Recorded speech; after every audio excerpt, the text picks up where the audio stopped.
All right, let's go through our normal model unit, our unit 3 review before our test. So here we go. All right. The standardized normal model centers at 0, standardized one. When we get our z-scores, our mean is 0. Our standard deviation is size 1. How much area is under the standard normal model? That's 100%. Remember, I said the area equates to the probability. 100% of the data, or 1, is under the curve. A z-score, if your test grade is 1.2, then that means your test results are 1.2 standard deviations above the mean. So important about the positive being above the mean. Your z-score being negative 1.2 is that you had a test score that was 1.2 standard deviations below the average test grade. Now, what is variance? Do you remember this? Variance is standard deviation squared. So if I asked you to do a problem with a variance of 225, then I would square root that and know I should do it with a standard deviation of 15. All right. According to the data below, who's the best batter? Because we have these batting averages, but they happened in different decades. And baseball changes over time. It's even much different now than in the 80s, very much different. And even now in the 90s, pitching much different.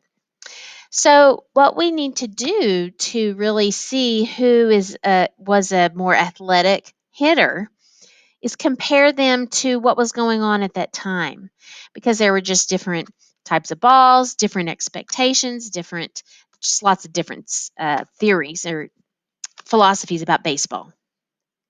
So we compare them in their own time. So Ty Cobb, I get a z-score based on the mean of those two and standard deviation there. Ted Williams batting average, these are the X's, and then I compare it to those. I use that mean and standard deviation. And then George Brett's in the 80s, that mean standard deviation. So when I get the z-scores, I see that Ted Williams was the more remarkable hitter because his batting average was more standard deviations above Ty Cobb and George Brett.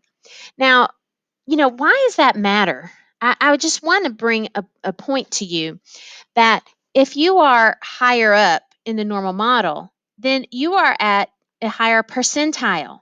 So, you would be at the, um, 99th percentile instead of like the 89th percentile or something. Those are 4 standard deviations, so they're way far out this. But the higher z-score you have, the more percentage is below you. That's why you would be then more remarkable. Okay, here we go. So here is this is interesting one. We are just given a minimum and a maximum. But we do know that the data is normally distributed. So then could we estimate the standard deviation?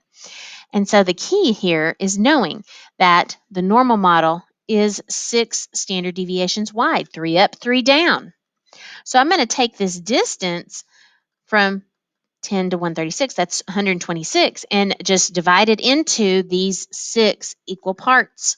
So that makes it about 21 each section wide. 21 inches wide is how wide each standard deviation would be. So here we go. What then would the mean be? Well, I'm just going to find the middle of those. And is it, oh yeah, wait, 14.6? Wait, that doesn't seem right. That is not interesting. What is going on? Something doesn't seem right there. I don't know. It just kind of doesn't. I don't think then that's right. Okay. See, for whatever reason, interesting. That didn't work out. Okay. So I did that problem wrong. What we want to do instead is take, we need to go 3 standard deviations up from that minimum. So if I'm going to say 10 plus 3 of these 21s, then that's going to land me at 63 plus 10 at 73. Okay, so that would be more of the that would be the mean, because having this here at 73 makes much more sense. Having this at 73 makes oh, I know what I did. I divided by 10. Why did I do that? Divide by 2. There we go. It's 73. Okay, I couldn't figure out why that wasn't making sense. Next, here we go. We do not know the standard deviation. It is unknown, but when we say 15% are more than 80, that tells me the x value is 80 and that 15% is above it. So I can get a z-score by knowing 85% is below it at 1.04. So then I put into my z-score formula, and then I do algebra and solve for the standard deviation size. Here, we want to see which test did Brandy do better on relative to the other test takers, because they are all in different places scale on the scale. Look at all these in the hundreds, and then these were here in this range. So we get a z-score, so we can compare apples to oranges, test A to test B. So 1.8 would definitely a higher z-score would be she did better on that test relative to the others. Put her in a higher percentile compared to the others. Here, knowing that the transformation mean is affected by add, subtract, multiply, and divide. Standard deviation only affected by multiply, divide. So I put those in to the formula, and that's what you get. So here we have, this is interesting. The distribution is approximately normally shaped. And we have that information. So what's a good estimate of the standard deviation? This then is similar, if almost not identical, to this question here, where we said you had the min and the max. And what is the size of the standard deviation? Well, we know it is 6 standard deviations wide. So we take that range of 36 and divide by 6. So the standard deviation is about 6. All right, next. Here, we are supposed to label this completely. Label it with the z-score. Label it with the context, the inches, and then put your percentages in there. That's a complete labeling.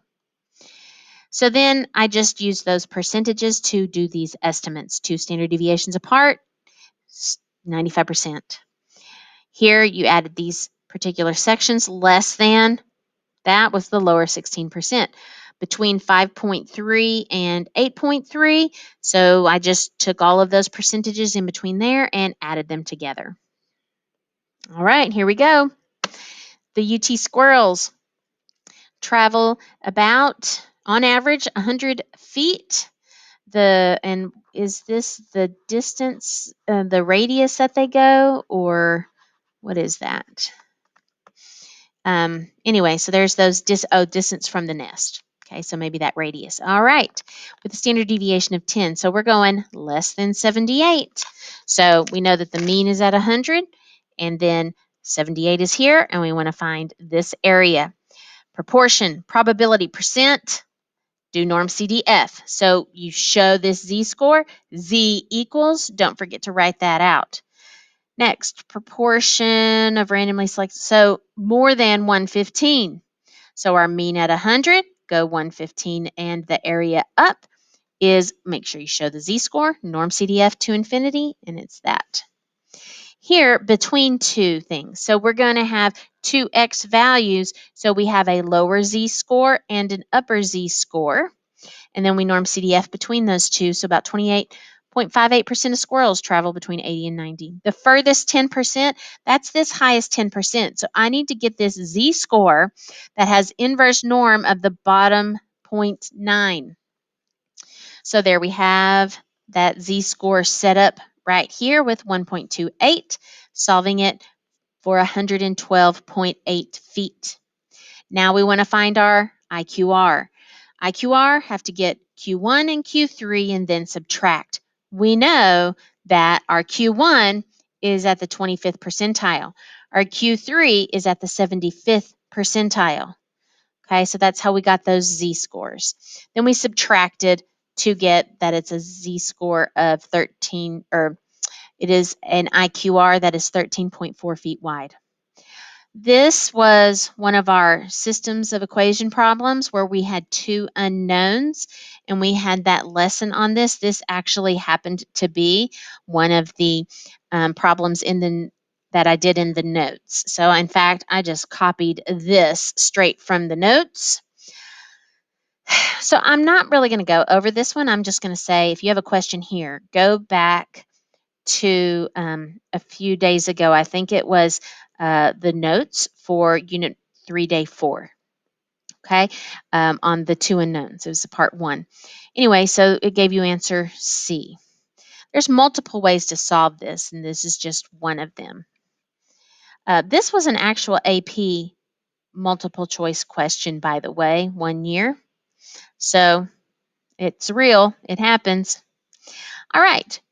We have this information about a mean of 80 inches and a standard deviation of 0.75, but measurements were taken improperly. They need to be in feet instead of inches. How do we transform feet into inches? Well, we're going to take those inches and we are going to divide them by 12.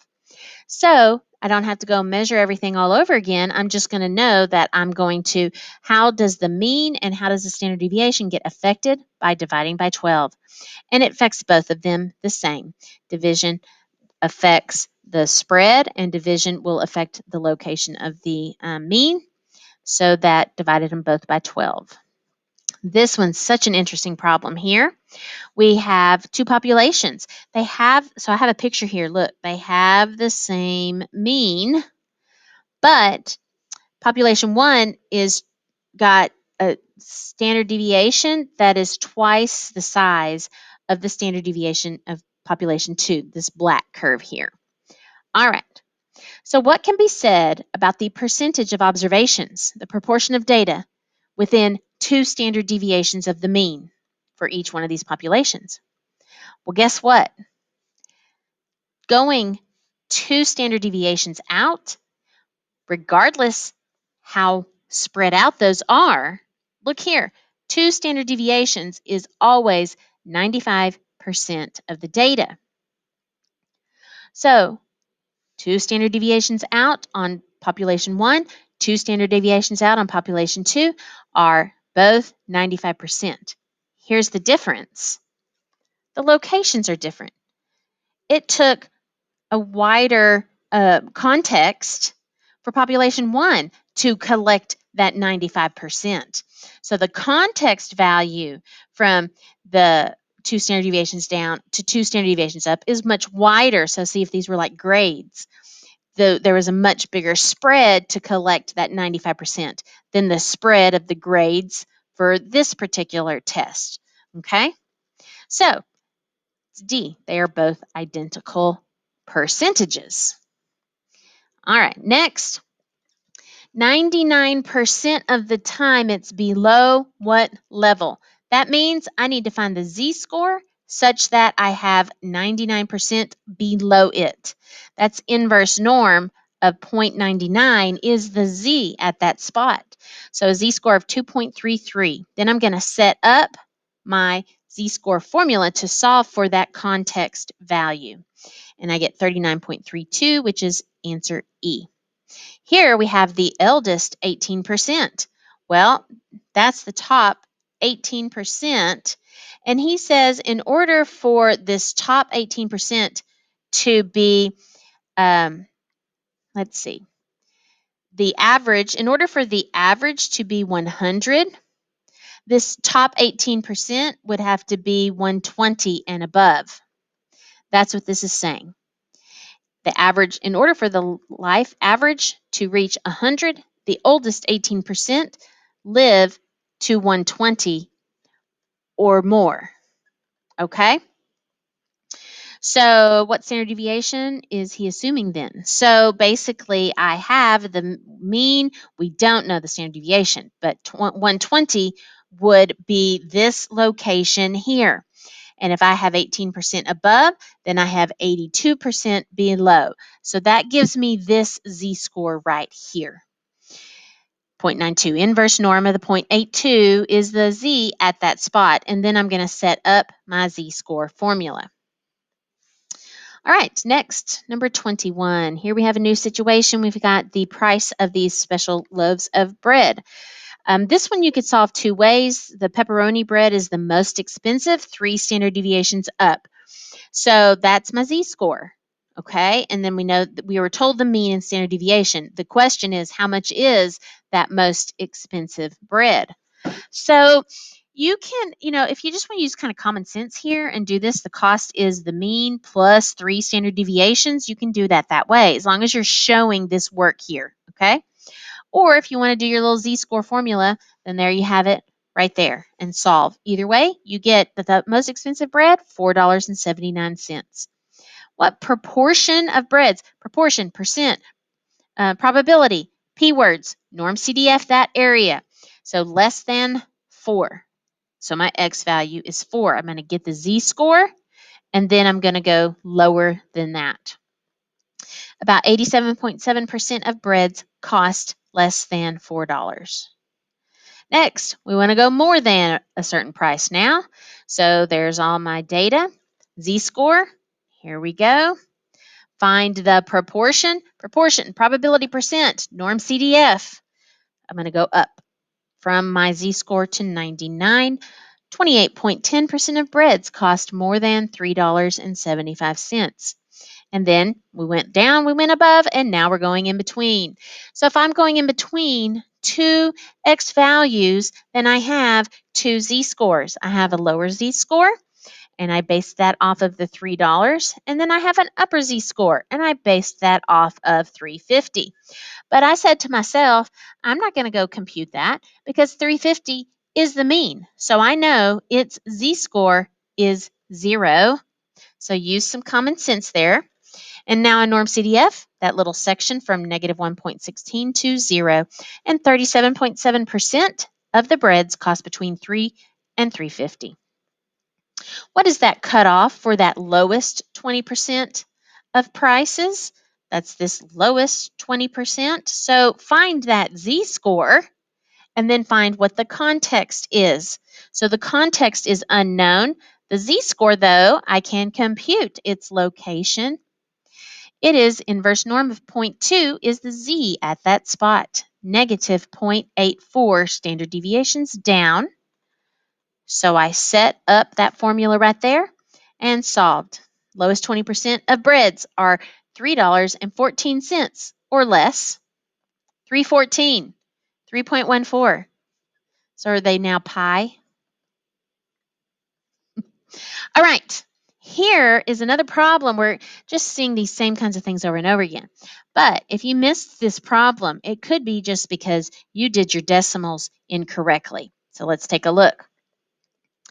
If this coffee machine is going to overflow, so that's the area above, just 0.5%. That is 0.5%. That is not 5%. So you have 0.5% up here, not 5%. You do not have 95. See, if you had 5% up here, then you have 95% below it. That's not what we have. We have 0.5%. So you have 99.5% below it. 0.995 is what you inverse norm to get the z-score at that spot. So your z-score is 2.58, not, I believe, 1.96 is what you would have done if you did your decimals wrong. Okay. So the mean is 6.97 ounces is where they should set that mean. And this last one is about the pygmies of Zaire. True thing. In fact, I put a picture here. Look at this picture here of this is a normal sized man, and these are adult. In fact, one of them has gray hair. The one in the middle, he's got gray hair. These are adult pygmies. Okay, so that's interesting. So anyway, their average height that they live to be is 4'3" and a standard deviation of 2 inches. Well, we're going to turn them all into inches and just do inches. So here we go. Pygmies live in huts that have a 4-foot opening. So the 4-foot opening, of course, being 48 inches.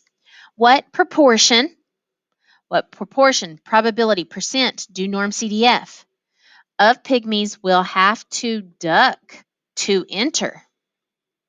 So they would have to duck if they themselves are taller than 48 inches. So 48 inches and above have to duck. All right, so average is 51 inches because that's what 4.3 is. 2-inch standard deviation, and X is 48 inches. That's the 4 feet tall. And then look at my Z-score. X minus the mean over the standard deviation. So look at how many have to duck. I don't know if this is for a prey-predator situation to keep them safe. I don't know. But 93.32% of them need to duck to get into those huts. So for whatever reason, I don't know. Maybe there is some kind of reason that that's the case. All right, here's an interesting one. Got to pay attention to these details.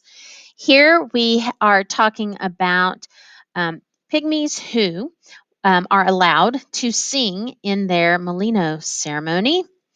So they need to be between 4'2" and 4'6". So if they are not between 4'2" and 4'6", they are left out. Okay. So the question doesn't ask what proportion get to sing. So look at what I have in my picture here. This is between 4'2" and 4'6". These get to sing. The question is, who is left out? So I need to find the area of these two outer edges. So you could find each of these outer edges individually. So you could do this 2 ways.